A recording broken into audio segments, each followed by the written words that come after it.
And we're going to talk about some of the fun stuff like growing your bangs out. It's a lot of fun. Exactly. A lot of Botox. So, if you're having a hard time growing your bangs, here's what you need to do. Traditionally, we love the curl bar. We have them in 1 inch and 1 1/4 inches.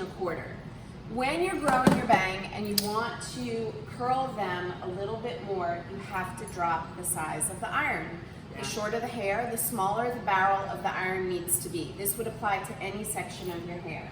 What you're going to do is just wrap around the outside like this.